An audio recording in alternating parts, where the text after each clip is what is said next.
Struggling to keep your punishments fresh and effective? In this video, I'm giving you 25 punishment examples that you can start using in your Dom-Sub relationship today. From subtle psychological tactics to intense physical challenges, these ideas aren't just about discipline. They're designed to reinforce power dynamics, deepen submission, and strengthen your connection. Whether you're a seasoned dominant or just starting out, you'll find something here to inspire your next scene. Let's dive in.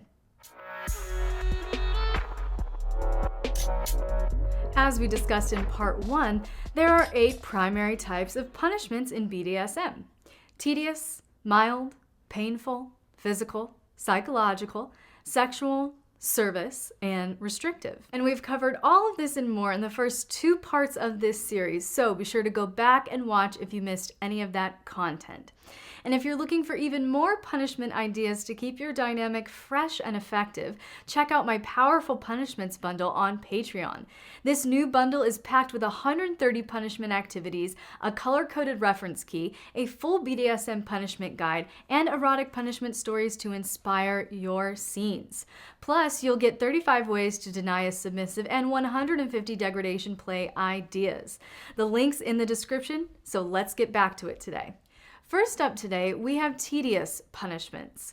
These rely on repetition, monotony, and tasks that seem simple but quickly become mentally exhausting.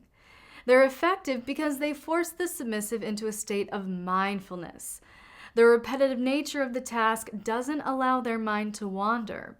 Instead, they're left to sit with their thoughts, reflecting on their behavior while being constantly reminded of the reason why they're being punished. It's all about mental endurance, patience, and focus. And here are a few examples. 1. Your submissive must compose a handwritten essay about their misbehavior and rewrite it every single time you find an error. 2. They must cut the lawn with scissors while wearing a humiliating outfit. 3. Fill in all of the O's on the front page of a newspaper. Or 4, read through a set of terms and conditions and then present you with detailed notes. Now for something a little gentler, mild punishments are designed to correct without causing significant distress, ideal for light discipline or reminders of shared expectations.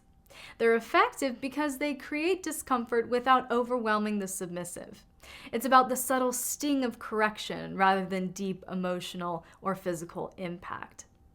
They help maintain structure and reinforce expectations without destabilizing the dynamic, such as your submissive must write a heartfelt 2-page apology letter to you. The submissive must chop onions until they cry and then continue making dinner without complaint. Or they must kneel with their face in a container, forced to smell something absolutely pungent and vile for a set period of time.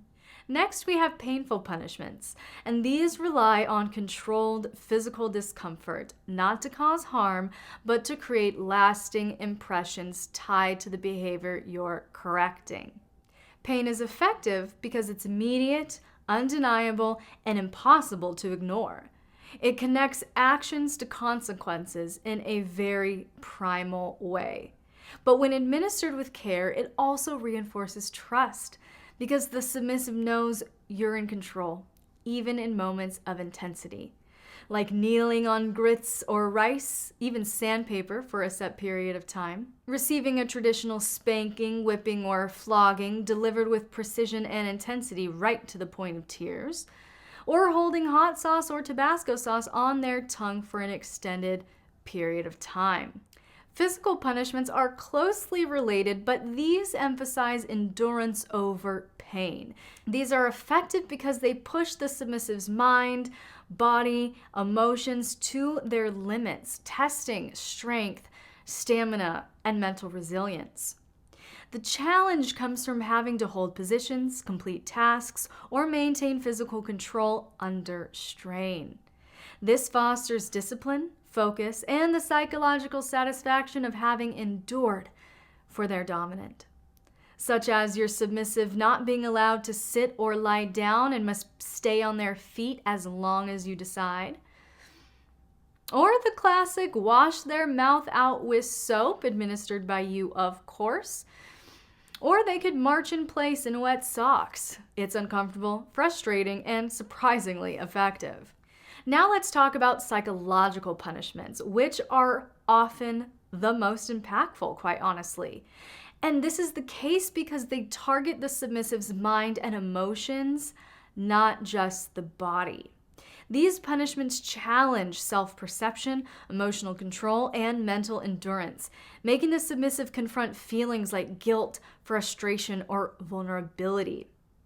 These types of punishments leave a lasting impression because they're internalized on a deeper level, like only eating cold food, no warmth, no comfort, just cold meals for as long as the dominant sees fit. Or the submissive must kneel at the dominant's feet, head down, eyes down, while the dominant delivers a stern scolding. The emotional weight of that can be very intense.